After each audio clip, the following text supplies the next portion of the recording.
because of any association with stables, but just because they haven't ridden 10 winners. It's 5, 10 and 15, the cut-offs for the various claims that you are allowed to have ridden, and it's basically a chance for a few of these less experienced riders to actually gain more experience under these sorts of rules, and basically a chance for a few of them to ride their first winner. Good luck particularly to Ryan Ingram, who's been waiting for a while, a couple of near misses, and the runners heading down towards the start. Back to 16s for Suits Us, who's yo-yoing, but generally market moves here are few and far between.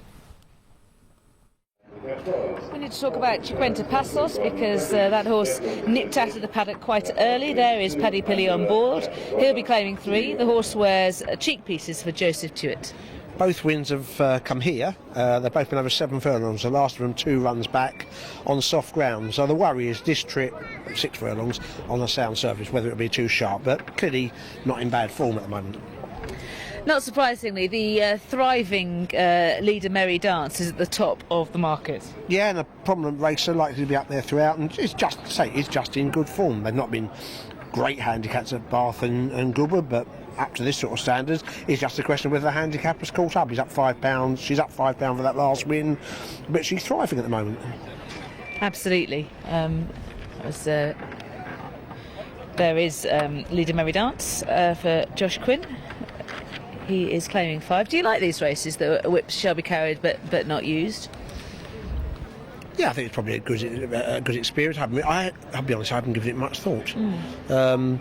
Do I like it from the terms of a spectator? Not especially. Do I like it in terms of I think it's good for the jockeys? It probably is. I'm thinking about it now. What about you?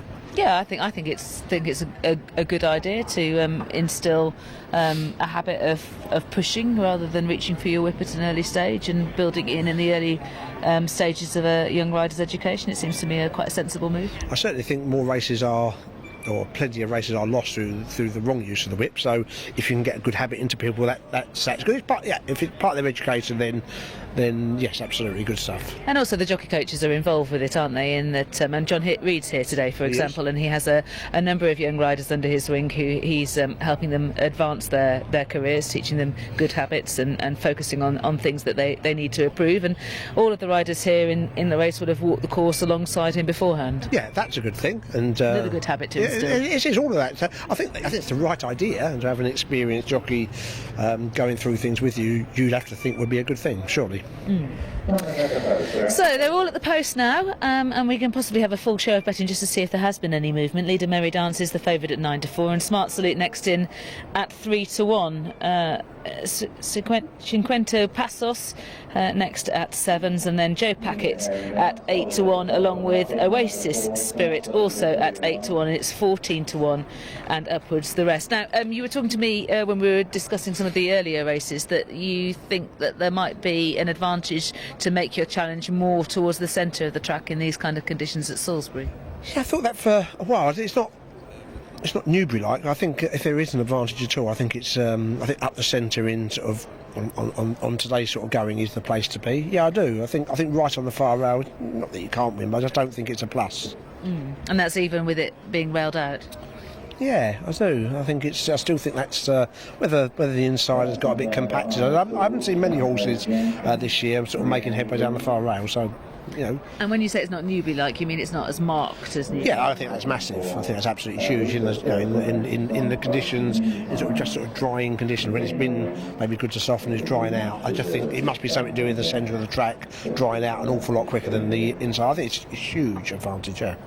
And there was a horse earlier that was an example of that, wasn't there? Yeah, it ran really well. Come second. He got Cannons, not Pacify, it was something like that. It began with a P. Third race. Yeah, I'm going to get there with my hands, which are frozen over. Prefect. That's it. That's right, and exactly. That explains what looked on paper to be a moderate run after a promising debut. I mean, explain it entirely, but it goes a long way towards it. It was about a 20 lengths disadvantage that day, which is quite significant, isn't it? Just a little bit. So if Lead a Merry Dance is the favourite, what do you think? Has the market got it right that Smart Salute is her biggest danger? Yeah, I think Smartsbury's got a good chance.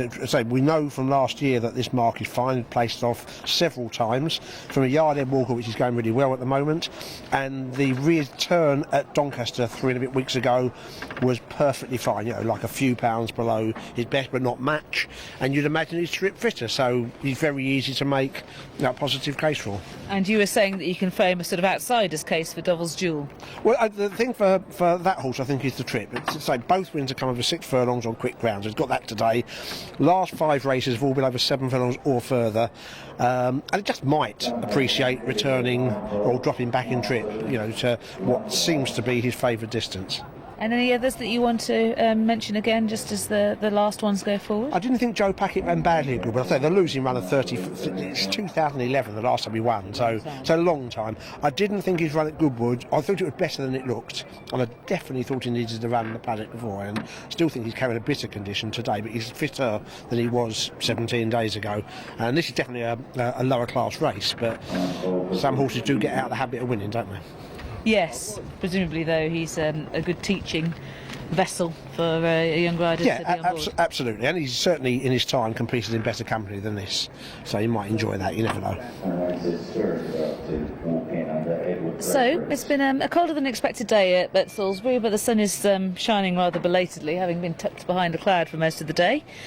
We're coming to our final race, this apprentice handicap where the whips are carried but not used, and just a few of them being slightly reluctant to load. The gusty wind, which is northeasterly and quite chilly, continues, and it continues to have some negative effects on the horses.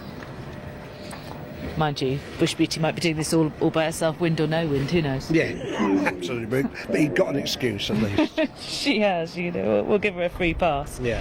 OK, so I think we're about halfway through loading, so let's go and join Simon Holt, who has the call for the final time today at Salisbury. Yes, little big man going in. Old Joe Packett may just run well here, Joe Packett. The Portman horses in good form, although George Blackwell aboard is looking for a first winner. Pictures, it looks lovely here, doesn't it, at Salisbury, but it has been bitterly cold, and the wind has been blowing straight into the commentary box and straight up the backs of poor Lydia and Steve all afternoon. Just 1 or 2 to go in. 50 pesos goes in, and Deauville's Duel could be the last here under Gary Mann, who is the new rider for Deauville's Duel. That's it, 6 furlongs.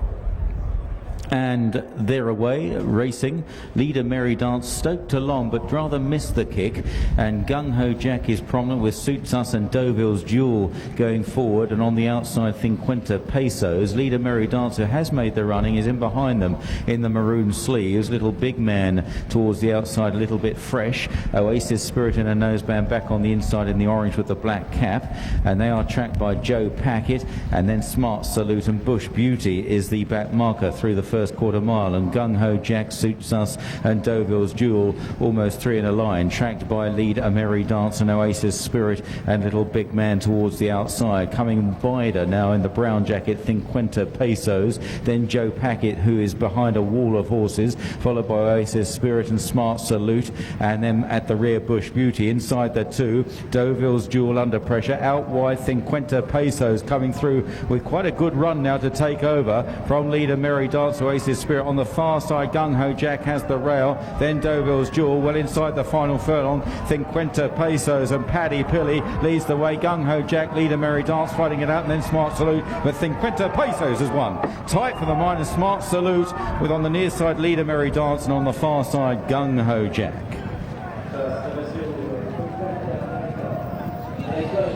50 pesos has won. Paddy Pilly on board for Joseph Tuitt. 5-1 he is returned, and it is a photo for 2nd, 3rd and 4th. The judge will bring that shortly.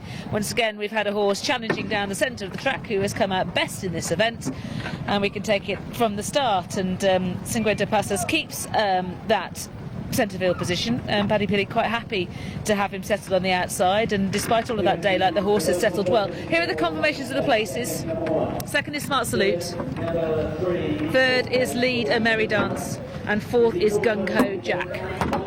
Yeah, the start was quite important. I think Leader Merry Dance didn't break as well as he could have done and could never really get into a dominant position. And I thought Smart Salute slightly missed it as well. I might be wrong there, but anyway, the race is now happening in front. And I think the doubt about the winner was whether he'd be able to cope with a drop back to 6th furlong, having one of 7. And I think certainly he was helped by one where he raced in the race. I do think being up the centre is a slight advantage, and I thought it was a good move of Paddy Peely to bring him there. And once he got there, you fancied he was going to stay on. Whatever else, you felt the last half a furlong was going to be his best. He's ended up winning a length and a half, so he's run really well. It was a good run. Nothing wrong with the runs of Smart Salute and Leader Merry Dance. They're both in form, but they might have been running on the well, certainly Smart Salute might have been racing on the unfavoured side. And I say I don't think he got the break right. I think again he's run another quite solid race, Smart Salute. Yes, he continues to run well. Clifford Lee was on board this time. And Leader Merry Dance, well, she hasn't managed to bring up a hat-trick, but The start didn't help her.